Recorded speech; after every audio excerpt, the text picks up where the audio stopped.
और TV9 भारतवर्ष संवाददाता ground zero पर मौजूद हैं। आपको हम पल पल की जानकारी दे रहे हैं। आनंद हमारे साथ जुड़ गए हैं। सबसे पहले आनंद का रुख कर लेते हैं। हमारे साथ अंशुमन भी हैं, हमारे साथ कुमार कुंदन भी मौजूद हैं, उनके पास भी जाएंगे, उनसे भी जानकारी लेंगे। जितेंद्र भी हमारे साथ हैं। लेकिन सबसे पहले आनंद, आपसे जानना चाहेंगे कि अभी वहाँ क्या हो रहा है। सबसे पहले तो आप अभी का हाल बताइए, क्योंकि बड़ी तादाद में कांग्रेस के नेता कार्यकर्ता अंदर भी मौजूद हैं, बाहर भी इकट्ठा हो गए हैं। क्या किया जा रहा है अब फिलहाल?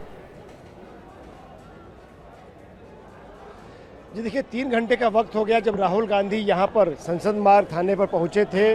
उन पीड़ित के साथ, साहिल के साथ, उस साहिल की मां के साथ, साहिल के पिता के साथ, और उनकी मांग ये थी कि जो पैलेट्स लगे हैं उसको लेकर FIR दर्ज की जाए। और राहुल गांधी पहले अंदर गए, DCP से उन्होंने मुलाकात की। DCP ने शिकायत के बारे में बताया कि शिकायत ले ली गई है, उसको क्राइम ब्रांच को भेज दिया गया जो इस पूरे जंतर मंतर वाले मामले की जांच कर रही है। लेकिन राहुल गांधी कह रहे हैं कि नहीं, FIR दर्ज करिए। राहुल गांधी का कहना है कि जब तक FIR दर्ज नहीं होती तब तक मैं धरने बैठूंगा। और आप तस्वीर में देख सकती हैं कि राहुल गांधी, साहिल की माँ प्रियंका गांधी और जो लीगल टीम से एक महिला वकील है वो, ये लोग धरने बैठे हुए हैं। 3 घंटे से ज़्यादा का वक्त हो गया राहुल गांधी को आए हुए। और उसके बाद जैसे ही पता चला कि राहुल गांधी यहाँ पहुँचे, यहाँ पर कांग्रेस के कार्यकर्ताओं नेताओं का यहाँ पे हुजूम आना शुरू हो गया। यहाँ पर कुमारी शैलजा पहुँची, मुकुल वासनिक पहुँचे, गुरदीप सप्पल पहुँचे। ऐसे करते करते कांग्रेस के कार्यकर्ता और नेता यहाँ पहुँचे हैं। और जो थाना है, थाने के ठीक बाहर यहाँ जो गेट है, हम दिखाए, ये जो गेट है फिलहाल गेट को बंद रखा गया, लेकिन गेट के बाहर से भी आपको आवाज़ें आ रही होगी। यहाँ भी कांग्रेस के कार्यकर्ता गेट के बाहर इकट्ठे हो रखे हैं, वो देशभक्ति गाने गा रहे हैं। और इधर दूसरी तरफ राहुल गांधी के बगल में भी कांग्रेस के कार्यकर्ता लगातार नारा गा रहे हैं और वो कह रहे हैं कि FIR दर्ज करो। और वो बीच बीच में देशभक्ति के गाने भी गा रहे हैं। और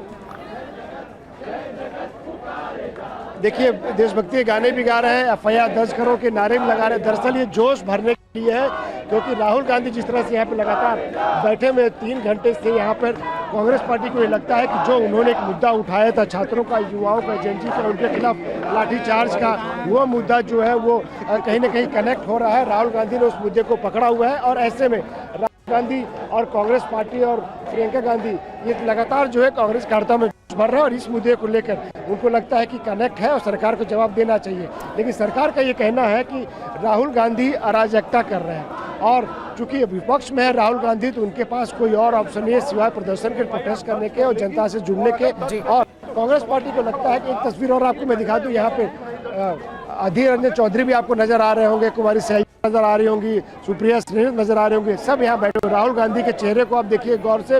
राहुल गांधी बैठे हुए हैं, कुछ सोच रहे हैं। अभी कुछ देर पहले वो मीडिया से मुखातिब थे, उन्होंने मीडिया से बात भी की, अपनी बात रखी। उन्होंने कहा कि आप FIR दर्ज करिए, हम चले जाएंगे। अब सवाल ये है कि FIR दर्ज करने से क्या हासिल होगा? ऐसा नहीं है कि FIR दर्ज होते ही आरोप इस मामले का सच सामने आ जाएगा, या जो पुलिस ने अगर वाकई पैलेट गन चलाया था उसका सच सामने आ जाएगा। लेकिन मकसद सिर्फ ये है कि अगर FIR दर्ज होती है तो एक मैसेज आएगा कि राहुल गांधी ने सरकार को एक बार और झुका दिया। और साथ ही साथ पैलेट गन का जो मामला है, सरकार का ये कहना है कि चूंकि ये मामला सुप्रीम कोर्ट में है, संसद में सरकार इस मामले में बयान दे चुकी है, सुप्रीम कोर्ट ने कमेटी बना दी है, उस पूरे मामले की जांच करेगा। और उस सच का इंतजार किया जाना चाहिए, न कि ऐसे जाकर धरना प्रदर्शन करना चाहिए और अराजकता फैलाना चाहिए। ये बीजेपी और सरकार की तरफ से कहना है। लेकिन राहुल गांधी को इसमें सियासी फायदा भी नजर आ रहा है। उनको लग रहा है कि मुझे युवाओं से, छात्रों से, जेनजी से और उनके माता पिता से, यानी कि परिवार से कनेक्ट करने का एक मौका मिला है। और इसलिए राहुल गांधी इस मुद्दे को पकड़े हुए हैं, कांग्रेस पार्टी इस मुद्दे को। और ऐसा लग नहीं रहा है कि वो यहाँ से अभी हटने के मूड में भी हैं। 3 घंटे बीत चुके हैं और वो उनका ये कहना है कि जब तक FIR दर्ज नहीं होगी वो यहाँ से नहीं जाएंगे। जितेंद्र हमारे साथ बने हुए हैं। जितेंद्र, लेकिन पुलिस की तरफ से तर्क दिए जा रहे हैं, पुलिस की तरफ से कहा जा रहा है कि रिपोर्ट जो पहले शिकायत दी गई थी उसको आगे भेज दिया गया है, जांच होगी, जो तथ्य सामने आएंगे उसके आधार पर कार्रवाई होगी। लेकिन अभी अगर राहुल गांधी अड़े हुए हैं तो फिर क्या है आगे कोर्स ऑफ एक्शन पुलिस का? क्या वो कंसिडर कर सकते हैं FIR दर्ज करने के मुद्दे को? क्योंकि अब तो 3 घंटे हो चुके हैं और ऐसा लग नहीं रहा वो यहाँ से जाने वाले हैं। तो क्या है सोच इस वक्त दिल्ली पुलिस की? जी बिल्कुल से मेरा देखिए दो बातें यहाँ पर सबसे महत्वपूर्ण है। पहली बात यह कि दिल्ली पुलिस पहले से एक बात साफ कर चुकी है कि किसी भी प्रोटेस्ट के दौरान कोई भी किसी भी तरीके की पैलेट गन का इस्तेमाल नहीं हुआ। यही बात केंद्र सरकार भी बोल चुकी है। दूसरी बात यह कि दिल्ली पुलिस का कहना है कि एफआईआर दर्ज होने का एक प्रोसेस होता है। प्रोसेस ये है कि सबसे पहले अगर किसी को कोई दिक्कत है तो शिकायत लेकर आता है, वो शिकायत उसकी रिसीव की जाती है थाने के अंदर। उसके बाद एक आईओ नियुक्त होता है, आईओ शिकायत की जाँच करता है और अगर शिकायत में कोई सच्चाई पाई जाती है तो उसके बाद एफआईआर दर्ज होती है। और यही बात दिल्ली पुलिस लगातार राहुल गांधी को भी समझाने की कोशिश कर रही है। तमाम आला अधिकारी, चाहे वो जिले के डीसीपी सचिन शर्मा हो, इसके अलावा जॉइंट सीपी नूपुर प्रसाद हो, सभी ने राहुल गांधी, इसके अलावा जो प्रियंका गांधी है उनसे बातचीत की, उन्हें समझाने की कोशिश की, उन्हें कन्विंस करने की कोशिश की। लेकिन बावजूद उसके राहुल गांधी इस बात पर डटे हुए हैं कि पहले एफआईआर दर्ज हो और उसके बाद तफ्तीश हो। तो इसी बात को लेकर लगातार राहुल गांधी, प्रियंका गांधी, इसके अलावा कांग्रेस के जितने बड़े लीडर हैं वो दीवार के उस तरफ यानी कि अंदर की तरफ थाने में धरने पर बैठे हुए हैं और सड़क पर यानी कि थाने के ठीक बाहर, डीसीपी ऑफिस के ठीक बाहर बड़ी संख्या में जो कांग्रेस के कार्यकर्ता हैं वो यहाँ पर डटे हुए हैं। लगातार नारेबाजी यहाँ पर की जा रही है, यहाँ पर गाने गाए जा रहे हैं। और उसके बाद दूसरी तरफ दिल्ली पुलिस का जो दूसरा टास्क है वो भी दिल्ली पुलिस ने एक तरीके से शुरू कर दिया है। मैं चाहूँगा कैमरामैन आपको तस्वीरें दिखाएं। देखिए लाइन से यहाँ पर बसें लगी हुई है दिल्ली पुलिस की।